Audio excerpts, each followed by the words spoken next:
El Ministerio Apostólico de Enseñanza y Predicación Rema Internacional presenta hoy al Reverendo Fernando García Sotomayor con la proclamación de las buenas nuevas de Dios para tu vida. El mensaje de ayer, el mensaje de hoy y el mensaje para la eternidad a los que tienen hambre y sed de la palabra de Dios. Un querigma de Dios para el que oiga, el que tiene oídos para oír.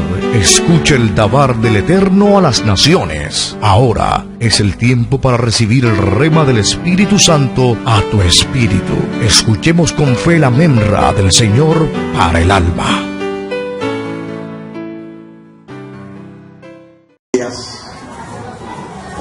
La palabra de Dios en el segundo libro de las Crónicas, el capítulo 29. Póngase sobre sus pies, por favor. Vamos a hacer reverencia a la lectura de la palabra del Señor. Libro segundo de las Crónicas, capítulo 29. Vamos a leer el primer versículo que está ahí en ese capítulo 29 del libro segundo de las Crónicas. Amén. Deme una señal cuando ya lo tenga. Amén.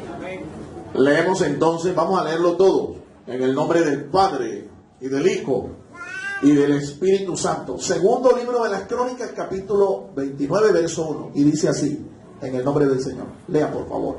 Comenzó a reinar Ezequías siendo de 25 años, y reinó 29 años en Jerusalén.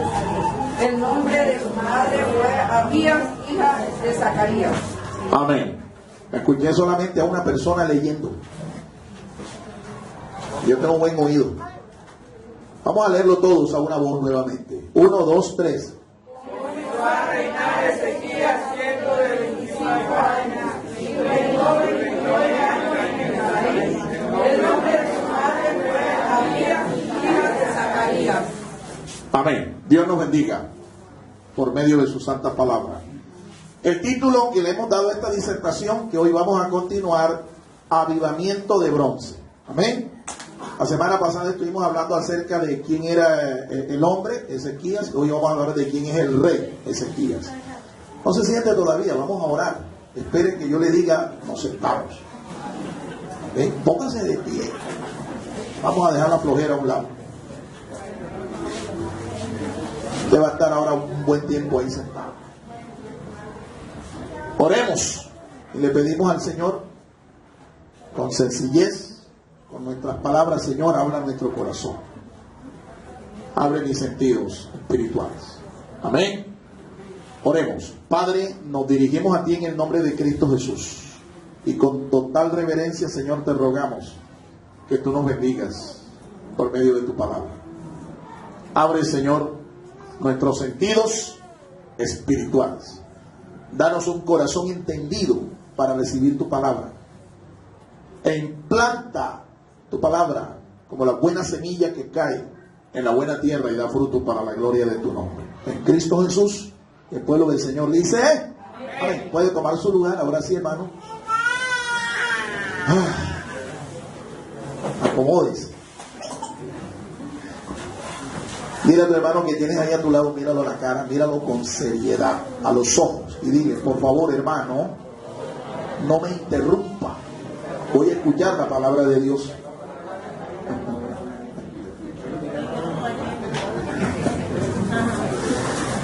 Avivamiento de bronce es la disertación que hemos venido compartiendo. En la ocasión anterior estuvimos hablando de nuestro primer punto y estábamos refiriéndonos al carácter del hombre de Ezequías.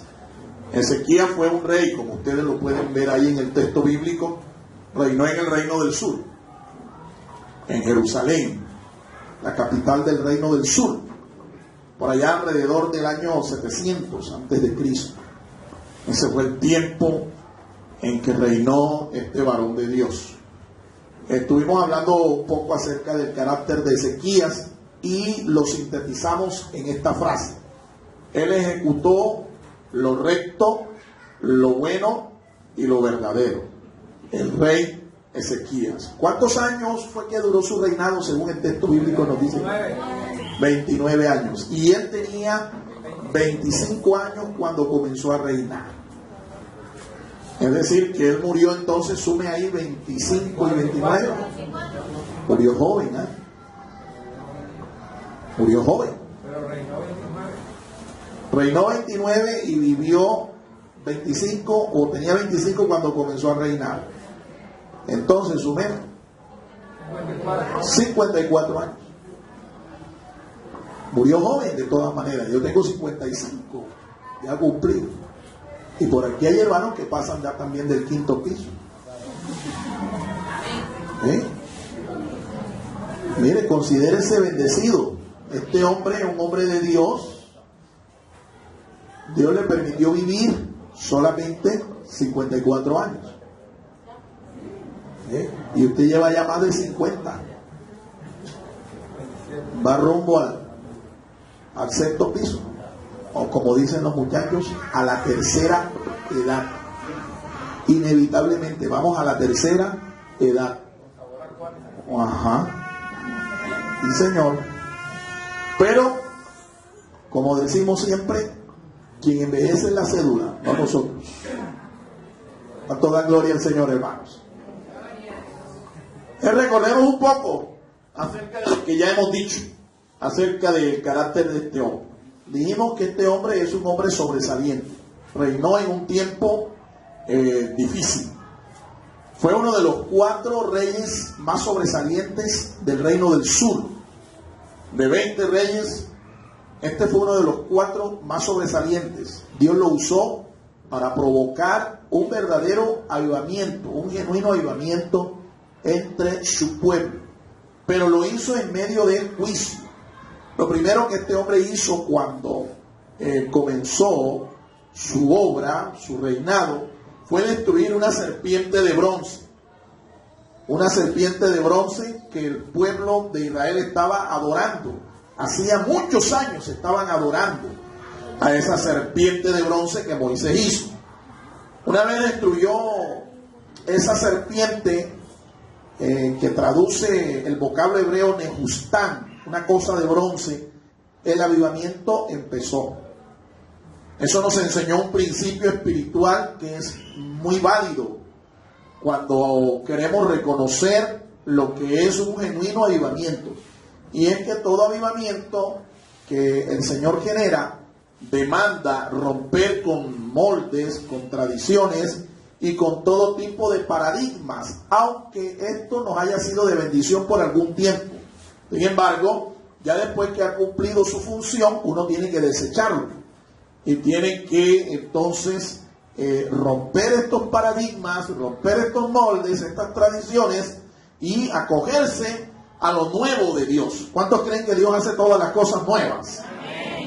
Entonces lo tradicional, lo antiguo, lo que ya pasó de moda, lo obsoleto, uno tiene que echarlo a un lado. Eso fue lo que hizo el rey Ezequías aquí. ¿Sí? Destruyó esto, que además lo habían convertido en un objeto de culto, en un objeto de adoración pagana. Él lo destruyó. En medio de estos juicios, Dios entonces usa a este hombre.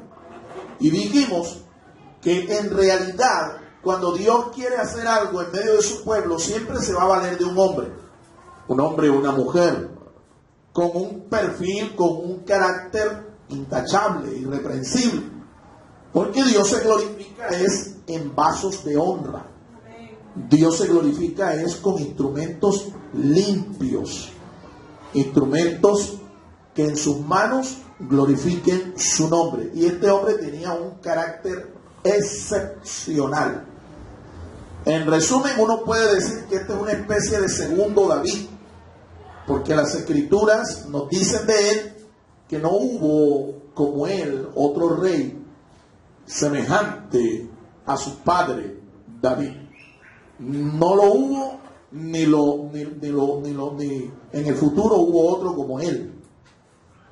Podemos decir entonces que era un hombre conforme al corazón del Señor, porque eso dice la Biblia del rey David, que era un hombre conforme al corazón de Dios, un hombre íntegro, un hombre excepcional, un hombre de oración, un hombre con un corazón entregado hacia las cosas del Señor, un hombre que hizo un pacto de consagración y de santidad y motivó al pueblo para que también lo hiciera.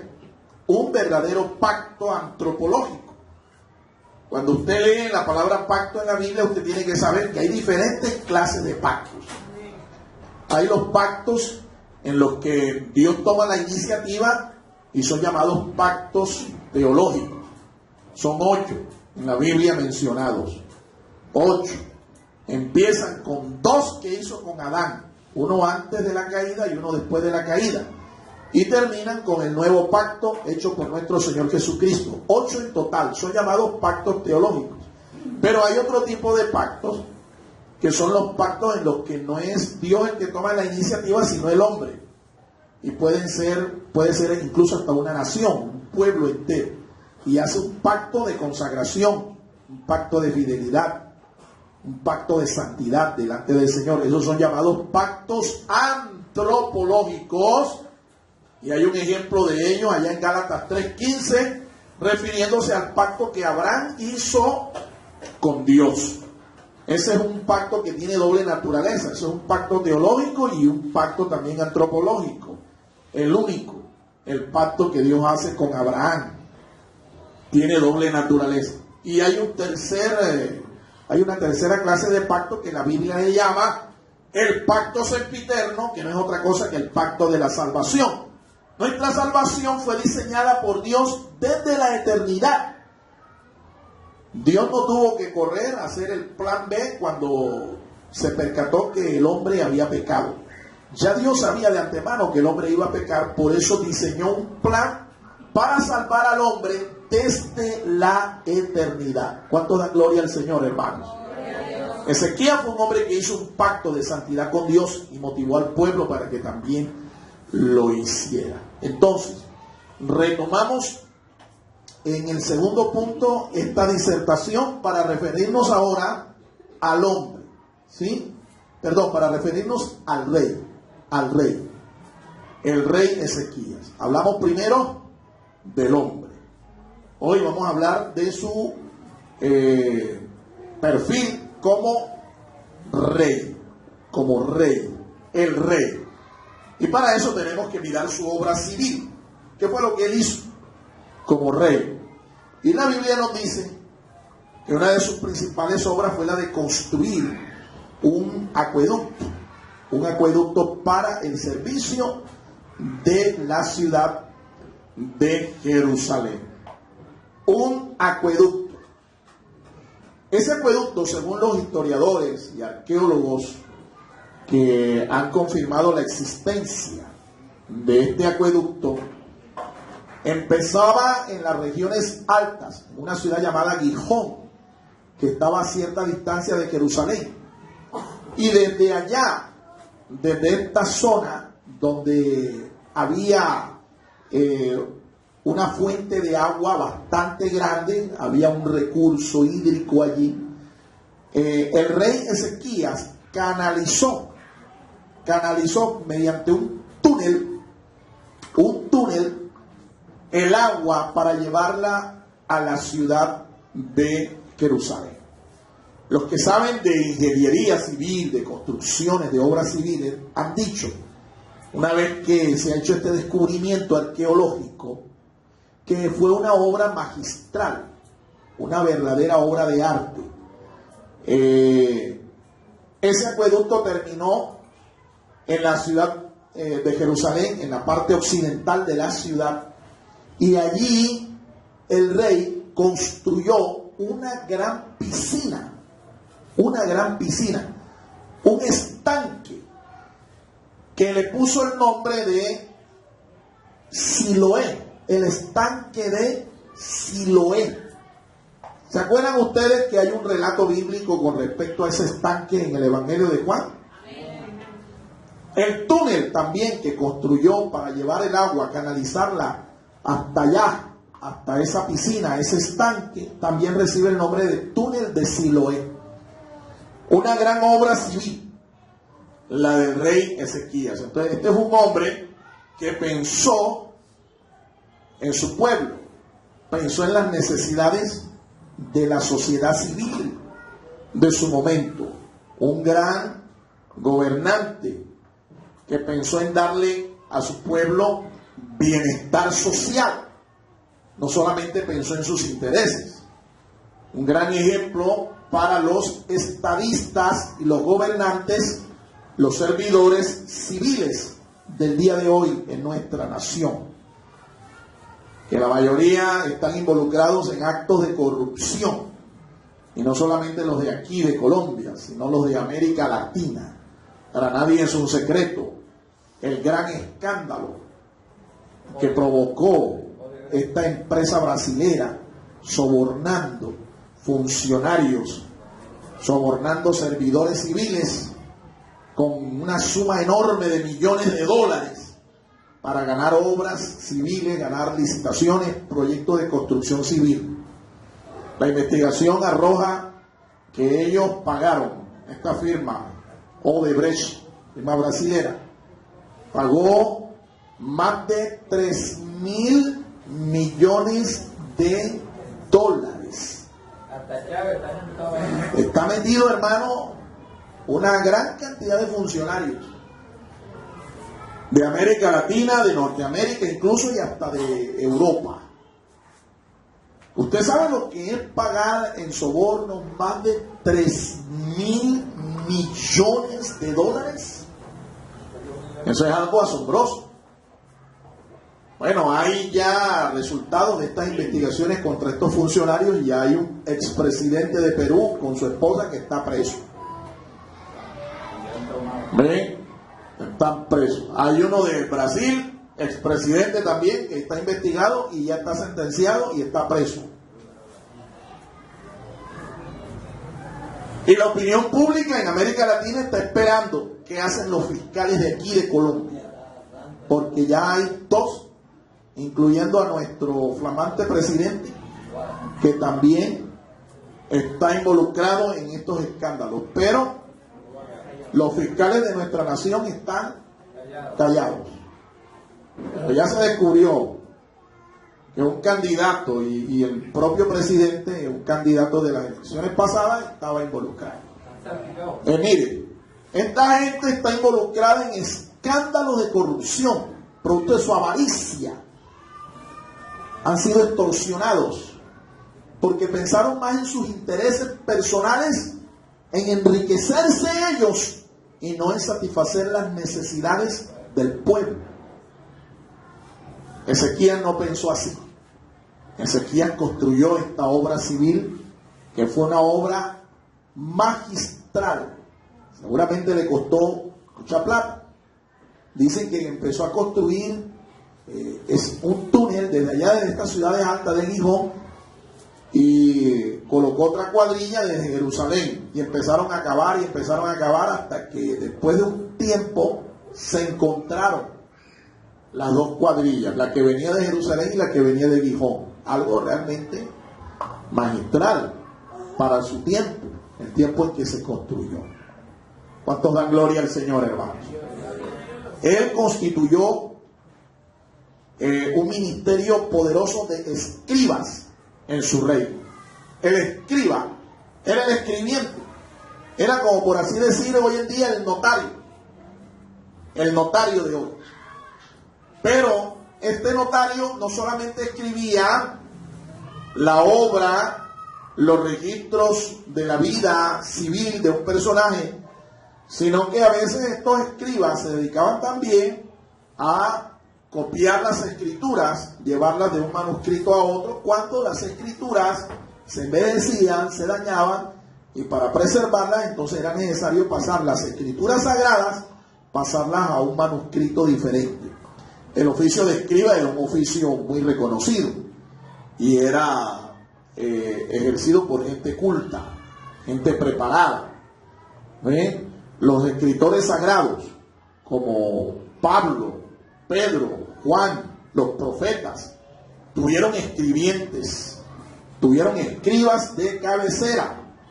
Ezequías instituyó todo un colegio de escribas que fueron notables por lo que ellos registraron, por lo que ellos escribieron, no solamente referente a la vida y el reinado de Ezequías, sino también de otros reyes de Judá y de Israel. Él también fortificó las ciudades de su reino y construyó una doble muralla para proteger la ciudad de Jerusalén. Además de la muralla que ya la ciudad tenía, él construyó otra muralla, otro muro. Así que la ciudad tenía un doble muro, una doble muralla. Y fortificó las ciudades de su reino. Fueron muchas. Fue una gigantesca obra, porque resulta que la Biblia nos da registro y cuenta de que cuando Senaquerib y los reyes asirios intentaron sitiar a Jerusalén, ellos primero conquistaron las ciudades fortificadas del reino del sur, y eran aproximadamente unas 46 ciudades. Usted sabe lo que es construir. Cuando se habla de fortificar, se habla de construir un muro, una muralla de protección, colocar allí una guarnición militar, una guarnición del ejército. Así que se necesitaba mover no solamente tropas, sino una tremenda logística para transportar tropas del ejército a esa ciudad, mantener a esos soldados allí con su sustento, tener gente que los dirigiera, capitanes, gente que los dirigiera, y no solo eso, sino también la construcción en sí demandaba un tremendo proyecto. Así es que estamos pensando en un hombre que adelantó más de 40 proyectos civiles de construcción. Estamos hablando de la obra de este hombre como un rey civil, un sirviente civil, un rey. Construyó una doble muralla, dándole a Jerusalén más protección. Fortificó las ciudades de su reino. Venció a sus enemigos, los asirios y los filisteos, cuando se levantaron contra él, cuando vinieron contra él en guerra. Hemos dado ya el testimonio de que el rey Senaquerib quiso invadir la capital del reino y exigió tributos al rey Ezequías. Al principio nosotros nos damos cuenta por la palabra de Dios que Ezequías le pagó tributo porque no consultó al Señor. Pidió el consejo fue de sus príncipes, de sus gobernantes, y terminó pagándole tributo, pero al final se rebeló. Senaquerib llegó, mandó representantes, mandó cartas, amenazó, habló, blasfemó contra el Dios de Israel y se levantó dispuesto a tomar la ciudad y a someter el reino del sur, como ya habían hecho sus ancestros con el reino del norte, pero no pudo. La Biblia dice que el ángel de Jehová, nuestro Señor Jesucristo, en una sola noche, después de escuchar el clamor del rey, el clamor del profeta Isaías, el ángel de Jehová en una sola noche mató a 185,000 soldados asirios. Acabó prácticamente con el ejército del imperio, del gran y poderoso imperio de los asirios. Pero los asirios no fueron las únicas víctimas de el ejército de Israel y del Dios del ejército de Israel. Los filisteos también se levantaron contra el rey y el rey los venció. Él fue un hombre que alcanzó fama, renombre y temor de las naciones vecinas por esta cuestión, porque no pudieron vencerlo. Dios hizo prodigios maravillosos en la vida de este hombre para proteger a su reino y glorificarse en medio de su pueblo. Él aprovisionó al ejército de su reino. La Biblia dice que le construyó todo tipo de armas, espadas, escudos, lanzas, aprovisionó a su ejército. Por ahí escuché hace un tiempo que Colombia le estaba vendiendo un helicóptero, eran varios helicópteros al Perú. O sea, las fuerzas militares de Colombia le estaba vendiendo a las fuerzas militares del ejército del Perú y del Ecuador unos helicópteros. Y el contratico no eran de 2 pesos. Millones de dólares. Alrededor de unos 20 millones de dólares. Por estos helicópteros. ¿Sí? Helicópteros de combate. Eso me dio una idea más o menos de lo que cuesta mantener un ejército en una nación. Lo que cuesta. ¿Sí? Ahora, Colombia tiene un ejército, tiene fuerza aérea, tiene escuela naval, tiene infantería de marina, tiene infantería terrestre. ¿Usted sabe cuánto es el presupuesto de gastos de las fuerzas de defensa de nuestra nación? Eso es altísimo. Y nosotros no somos un país con vocación bélica. No, a nosotros no, como nación no nos gusta la pelea, no nos gusta la guerra. Como Rusia, como la China y el mismo ejército israelí. La cantidad de millones y millones que invierten en sus fuerzas de defensa, en su ejército. Yo me pongo a pensar en lo que le costó al rey Ezequías aprovisionar a su ejército, el ejército del rey. Eso tuvo que demandar una gran cantidad de dinero, un esfuerzo económico grande. ¿Cuántos dan gloria al Señor, hermanos? Podemos aquí recordar nuevamente lo que dice la Escritura con respecto a la ejecución de este hombre. Aquí, como rey, él ejecutó lo recto, lo bueno y lo verdadero. Ejecutó lo bueno, lo recto y lo verdadero.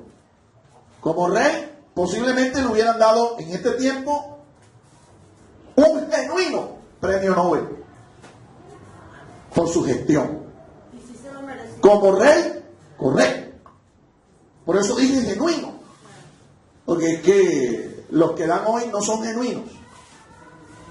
Son por intereses, conveniencias, pero no porque realmente lo merecen.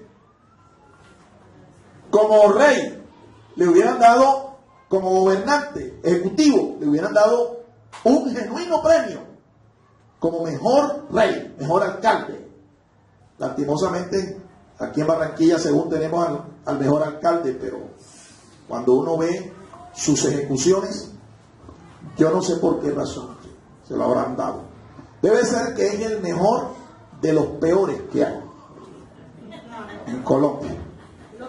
Sí, es lo mejor de lo peor que hay en Colombia.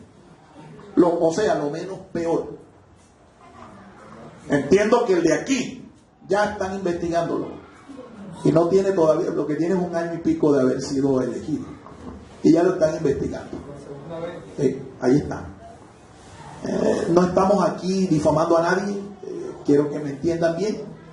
No estoy haciendo tampoco aquí política. Sencillamente estoy elogiando la gestión de un hombre de Dios, temeroso de Dios, que se dio al servicio de Dios y de su pueblo. ¿Cuántos dan gloria al Señor, hermano? Denle un aplauso fuerte al Señor, hermano. Aleluya. Alabado sea el Señor. Ahora, veamos su reforma espiritual. Porque, bueno, hasta aquí uno podría decir, este hombre fue un gran gobernante civil, un gran servidor público. Pero no más. Hasta allí debió haber llegado su obra. Sin embargo, él no se quedó contento con eso. Él se tomó la palabra de Dios a pecho. Y de los mandamientos de la palabra de Dios, esos que te dicen a ti, que me dicen a mí, que hay que amar a Dios y al prójimo, él amó al prójimo obedeciendo los mandamientos del Señor, ejecutando obras en favor y en bendición de su pueblo. Eso es amar al prójimo. Pero también cumplió la otra parte que dice amar al Señor sobre todas las cosas. Por eso él no solamente se preocupó por su obra como gobernante civil, sino como un servidor del Señor, un siervo de Dios. Y mire lo que hace. Dentro de su gran reforma espiritual, él hace cosas como esta. Él destruyó todos los santuarios, todos los lugares altos, todos los símbolos de idolatría en su reino. Acabó y destruyó con todo lo que era idolatría en su reino. Él entendió que la idolatría contaminaba la tierra y traía maldición a la tierra. Algo que nuestra nación y nuestra gente debe entender. Hoy es un día que está consagrado a una deidad, un ídolo falso, un ídolo pagano, un demonio. Y usted ve corriendo desde anoche las celebraciones, la música, el estruendo, la estridencia. Ve corriendo detrás de una muñeca. Ve corriendo detrás de un ídolo, adorando a un ídolo muerto, que tiene ojos y no ve, que tiene manos y no palpa, no tiene olfato y no huele. Está muerto. ¿Pero por qué la gente lo hace? Porque están tan muertos como ese ídolo. Espiritualmente están tan muertos como ese ídolo. Anoche, cuando yo venía de la ciudad de Cartagena, ahí en Puerto Colombia, cuando iba en el transporte, se dejó un aguacero y me llamó la atención que en medio del aguacero, con aguacero y todo, había una tremenda procesión, como más de 100 automóviles, más de 100 automotores allí, y adelante un muñecón, una muñecona, y la gente detrás en procesión, rindiéndole culto y adoración a un ídolo muerto. Estaba mareado, Con agua y todo, hermano, ahí estaba. Yo digo, oye, si la gente nuestra a sí mismo fuera a la escuela bíblica, al culto de la iglesia, qué tremendo sería, Pero aquí con agua, las primeras gotitas, y más de uno enseguida empieza como a derretirse. ¿Sí? Empieza como a deshacerse. No me puedo porque... ¿Cuántos dan gloria al Señor, hermanos? Bueno, Ezequías acabó con toda esta idolatría, hermano, porque entendió que esto es un pecado que maldecía al pueblo, maldecía a la nación, contaminaba la tierra. ¿Qué bendición va a haber en una nación que es idólatra? Por eso estuvimos clamando esta mañana y estuvimos orando, porque hay una profeta que está dando una palabra a toda la iglesia en Colombia para que clame, porque Dios ha dispuesto un juicio. Es un gran mega terremoto que va a afectar a Colombia, Centroamérica y parte de Sudamérica. Y si Dios no mete su mano para detener ese juicio, hermano, eso va a ser acompañado de un poderoso tsunami también. Y la palabra ya está corriendo, pero estamos confiando de que Dios tenga misericordia, porque sabrá el Señor y notará que por lo menos habrá un justo, siquiera uno que haya. Pero yo sé que hay más de uno. Alabado sea el nombre del Señor. Alabado sea Dios. ¿Qué más hizo con respecto a su obra espiritual? Él construyó cámaras. Él fue el primero que diseñó y dio la orden para construir cámaras, alfolíes, ¿sí?, para el abastecimiento de las necesidades de los ministros de la casa de Dios. Él, cuando vio que el pueblo fue motivado a pagar primicias, diezmos, votos, ofrendas, y que se amontonó por más de 6 meses, se amontonaron estas bendiciones en la casa, él se dio cuenta, preguntó y dijo: no, estos montones hay que distribuirlos.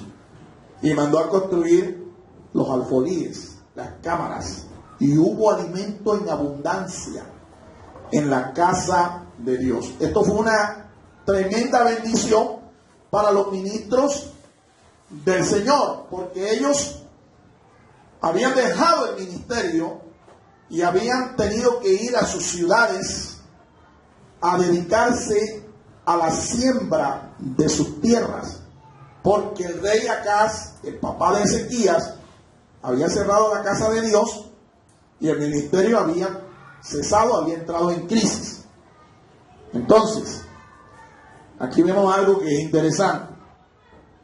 Cuando una iglesia no es responsable, un pueblo no es responsable con los ministros que sirven al Señor en su casa, en el altar, los ministros tienen que dejar su oficio, dejar el trabajo que ellos están haciendo delante del Señor y dedicarse a otra cosa, porque de algo tiene que vivir su familia, de algo tiene que agarrarse él para sustentar las necesidades de su familia. Y esto era lo que estaba pasando. La casa de Dios se había cerrado, así que el pueblo estaba dedicado a la idolatría, y los ministros estaban sin oficio, sin trabajo y sin sustento. Se fueron a hacer algo que no era su trabajo, no era su oficio. Eso pasa también hoy. Lastimosamente hay muchas congregaciones que no son responsables con sus ministros, y el ministro tiene familia.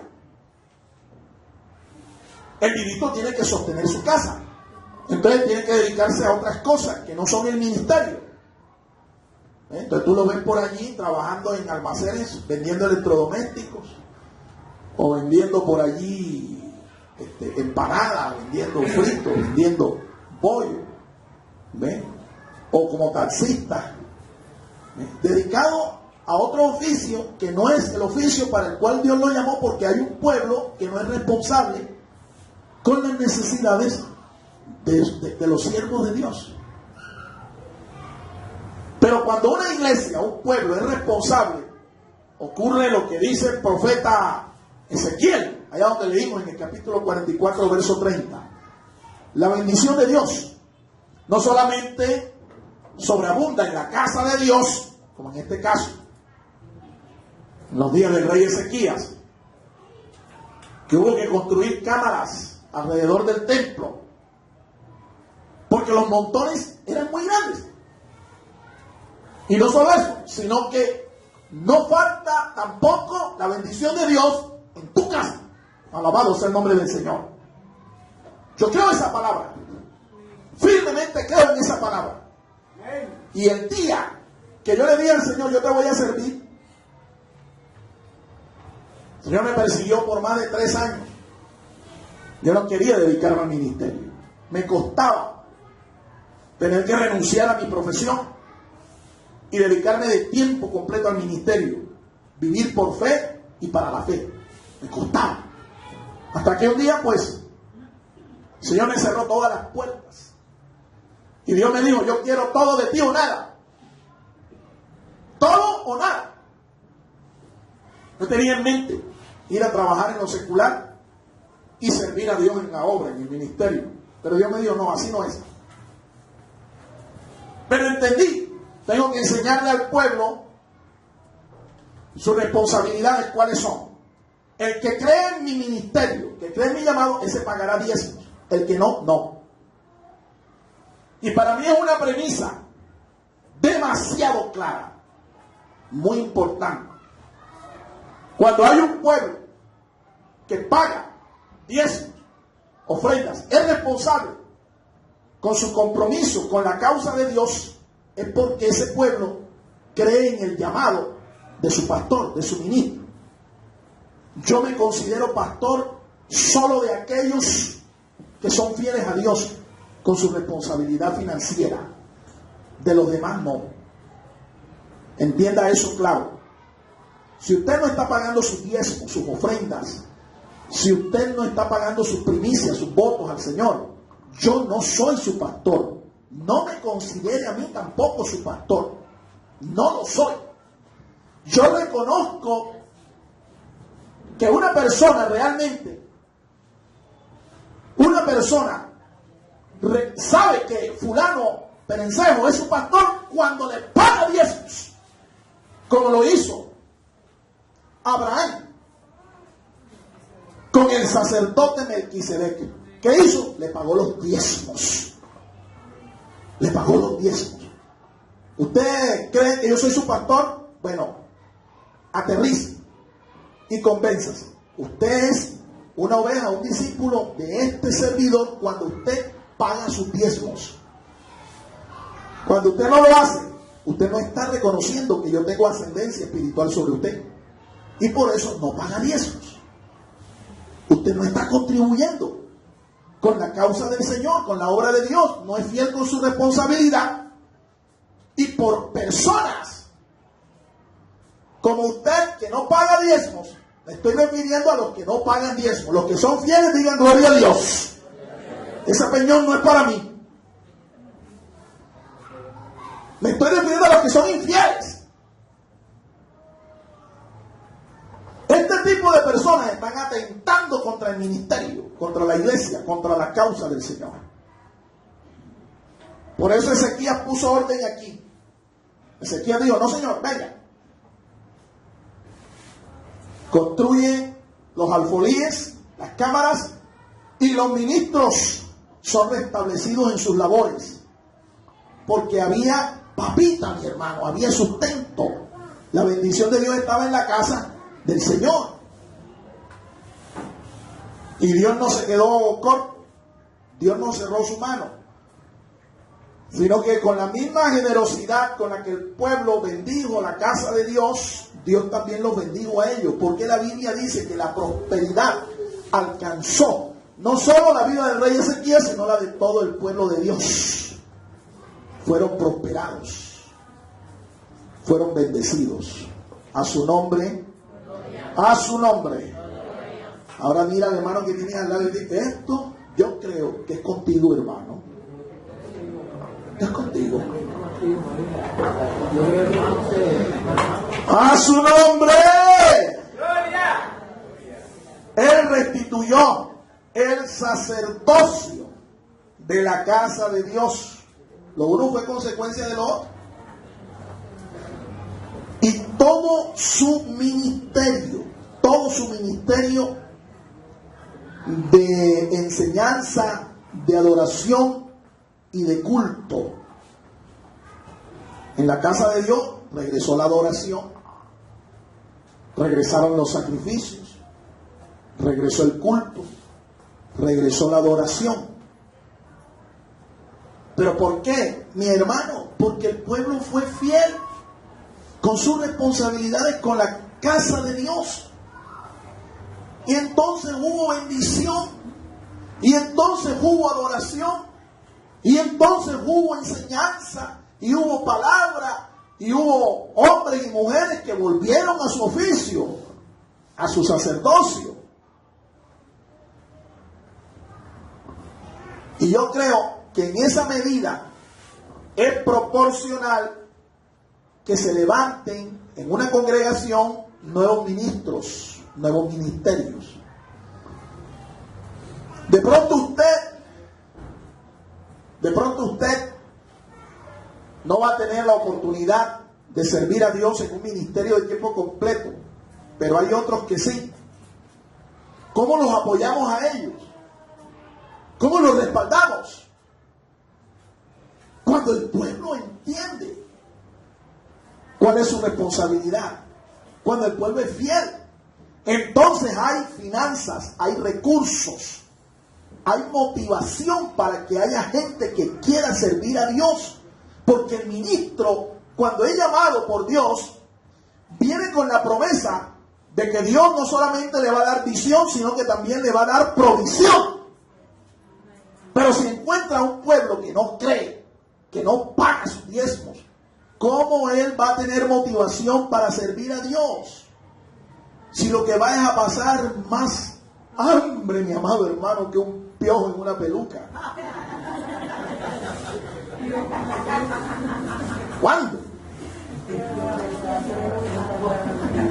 Mire, esa era una de las cosas que yo no quería que ocurriera conmigo. Yo le decía al Señor, yo te sirvo, pero tú me provees a mí todo lo que yo necesito. Y el Señor me dijo, bueno, enséñale a la gente, enséñale. Porque el ministro del Evangelio, el que predica el Evangelio, el que está en el altar, del altar debe vivir, del Evangelio debe vivir. Así que por eso desde el principio yo comencé a hacer esto, a enseñar y a enseñar y a enseñar y a predicar. Unos han creído, otros no. Los que han creído están aquí, los que no han creído no están. Pero considérese usted realmente una oveja con privilegios espirituales y la cobertura de un pastor cuando usted es fiel con lo que le corresponde a usted. Sostener la obra de Dios. Porque hemos explicado, Dios no usa las ONG, Dios no usa el Estado, Dios no usa las agencias misioneras, Dios no usa a ningún particular. A quien Dios usa es a su pueblo. Amén. Dile a tu hermano que tiene al lado, Dios te va a usar a ti. Así que métase la mano al drill y suelte ese codo, suéltelo. En nombre del Señor. A su nombre. A su nombre. Tercero, el avivamiento en sí. Aquí está el tercer elemento. Aquí está el tercer elemento de este cuadro tan maravilloso que Dios nos muestra aquí en su palabra. Hemos visto al hombre, hemos visto al rey. Ahora veamos el avivamiento. Tercero, este es el tercer elemento en sí de este avivamiento de bronce. Un avivamiento en medio de juicio. Hemos explicado que el bronce es símbolo de ¿qué? Juicio. Juicio. Pero en medio del juicio Dios tuvo misericordia. A su nombre. Mire, ¿cuáles fueron los factores que provocaron este genuino avivamiento? Yo puedo ver por lo menos dos o tres. El primero, el rey hizo un pacto con Dios y todo el pueblo lo siguió también. Y ahí está el primer factor. La palabra pacto nos habla de compromiso. Dígalo conmigo, compromiso. Sencillamente el rey se comprometió y cuando el rey vio al pueblo, los motivó. Un pueblo inspirado también pactó con Dios. Esto fue lo que catapultó el avivamiento. Que hubo un pueblo y sus dirigentes que pactaron con Dios. Yo quiero decirle algo con respecto a esta cuestión. De igual manera, la iglesia del Señor en el día de hoy está caminando con el Señor en una relación de pacto. Pero este pacto lo hace de una manera personal el Señor con cada creyente. No lo hace con todo el cuerpo, como lo hizo con Israel. Dios hizo pactos con Israel. Dios hizo pactos con Israel, pero no dice en la Biblia nunca que Dios hizo pacto con la iglesia. ¿Con quién entonces es que Dios, el Señor Jesús, hace pacto? Con el creyente. con el que cree. Ahora, ¿qué se demanda en un pacto? Compromiso. Compromiso. Cuando hay un pueblo comprometido, Dios se glorifica. Cuando hay dirigentes comprometidos, Dios se glorifica. Esa conducta hay que revisarla. Esa fe hay que revisarla. Porque reitero, el que es santo es diferente. Es diferente. ¿Cuántos dan gloria a Dios, hermanos? Número 4. El retorno a la ley de Dios, la oración, la adoración contribuyeron también a este poderoso avivamiento. El pueblo se volvió a las cosas de Dios, a la oración, al culto, a la palabra. Y esto obviamente, como es natural, tuvo que haber provocado un avivamiento que la Biblia registra que ocurrió. Celebraron la Pascua, las fiestas del Señor. Fue una tremenda fiesta la que se hizo allí, y se hizo por partida doble. Dios empezó a bendecirlos, Dios empezó a prosperarlos. ¿Cuáles fueron los resultados? Los resultados del avivamiento. Mira lo que ocurre. Hubo prosperidad, hubo riqueza en el reino. Lo que tanto hoy se predica y por lo que tanto la gente hoy se está afanando, la prosperidad. Pero no, esa prosperidad que hoy se está predicando no es por el método de Dios. No es por el método de Dios. Y yo insisto en decirles lo mismo. El diablo también prospera. Satanás prospera. El mundo prospera. Así que no te confíes cuando estés en bendición, en prosperidad, que la mano de Dios y la bendición de Dios está contigo. El favor de Dios está contigo. No te confíes de eso. Porque el mundo prospera, Satanás prospera, pero después te pasan la factura y con unos tremendos intereses. Puedes perder hasta tu salvación, pero cuando tú tienes la bendición de Dios, la Biblia dice que esa es la que enriquece y no añade tristeza con ella. Alabado sea el nombre del Señor.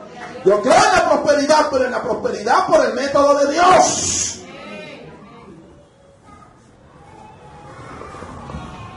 Yo no creo en esas teologías de la prosperidad y en esas predicaciones de la prosperidad de hoy, porque están apartadas de Dios. Están apartadas del Señor. El pueblo, aquí tenemos otra consecuencia. El pueblo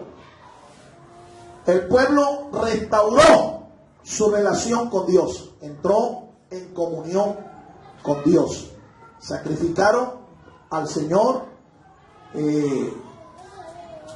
ofrendas, sacrificios abundantes. Celebraron las fiestas sagradas del Señor. El pueblo se volvió a las cosas del reino.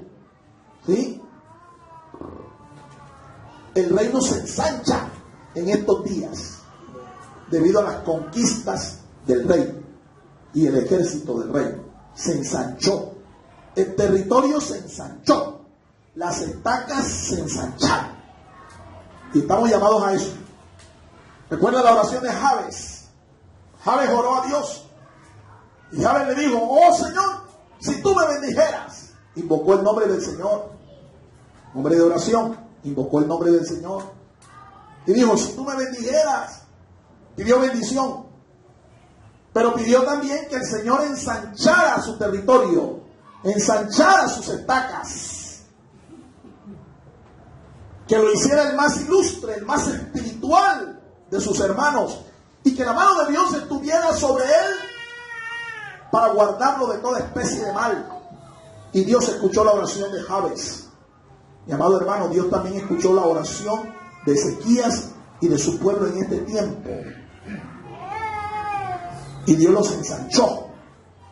Déjame decirte que cuando la bendición de Dios está sobre tu vida y tú estás haciendo las cosas, ejecutando las cosas como Dios dice, como lo hizo Ezequías, lo recto, lo verdadero, lo bueno, cuando tú lo haces, la Biblia dice que esa bendición se va ensanchando en ti y es como la luz de la aurora que va en aumento hasta que el día es perfecto. La prosperidad de Dios no viene de la noche a la mañana, es un proceso. Es un proceso. ¿Cuántos dan gloria a Dios, hermanos? Pero a la final, la meta es esa. Dios te va a ensanchar. Dios va a extender las estacas de tu tienda, de tu casa, de tu ministerio, de tu proyecto empresarial, de tu trabajo. ¿Lo crees, hermano? En el nombre del Señor decláralo. Así es. ¿Qué más hubo como consecuencia? Protección y paz para todo el reino por la mano de Dios. Protección y paz. Dios los protegió a ellos durante todo el reinado de Ezequías. Lástima que después que muere el rey, se empodera en el trono su hijo Manasés, y Manasés vuelve otra vez a los caminos torcidos. Y el pueblo volvió otra vez a la ruina, a la miseria, a la maldición. Al final del largo reinado de Manasés, se convierte al Señor porque Dios lo humilló. Pero fíjese usted cómo la dirección de un hombre, cómo la consagración de un hombre, un dirigente espiritual, un dirigente civil, puede ser consecuente con la maldición o la bendición sobre el pueblo. Cuando en una iglesia, en un ministerio, sus dirigentes no están en santidad, no están consagrados, no están haciendo lo que es recto, lo que es bueno, lo que es verdadero, es un canal seguro de maldiciones para el pueblo que está ministrando. ¿Cuántos dan gloria a Dios, hermanos? Póngase sobre sus pies. Vamos a terminar en esta mañana. El reinado de Ezequías es un tipo de los genuinos avivamientos que vienen de la mano de Dios. Todos los avivamientos de hoy, si no tienen estas características, si no tienen estos elementos, no son de Dios. Así de sencillo es. No son de Dios. Roguemos entonces al Señor, hermano. Roguemos juntos. Roguemos a Dios para que, como el profeta oró, Dios haga también en nuestros días. Diga conmigo: Señor, aviva tu obra en medio de estos tiempos, de esta generación, y en medio de estos tiempos, hazla conocer. Haz conocer tu obra, Señor. Y dígale usted ahora allí con sus propias palabras. Dígale al Señor que lo use. Usted quiere ser un instrumento de Dios. Dios quiere usarlo. Pero disponga su corazón para ser usado como un instrumento. Yo oro a Dios, nuestro Padre Celestial, para que el Señor levante obreros, levante ministros conforme a su corazón. Este hombre Ezequías tenía un corazón pastoral. Y yo oro al Señor para que Dios levante en medio de esta congregación, en medio de nuestro ministerio, hombres con este mismo perfil, mujeres con este mismo perfil. Dígale al Señor: tal vez eres tú, hermano, ese instrumento. Tal vez seas tú. Dispóngase en esta mañana. Padre, gracias por tu palabra. Gracias, Señor. Bendícenos por tu palabra, fortalécenos. Haz que nuestra fe, Señor, crezca y madure. Y guarda, Señor, nuestros corazones, guarda nuestros pasos, para que nosotros podamos ser fieles hasta el fin, perseverar hasta el fin. Muchas gracias, Padre.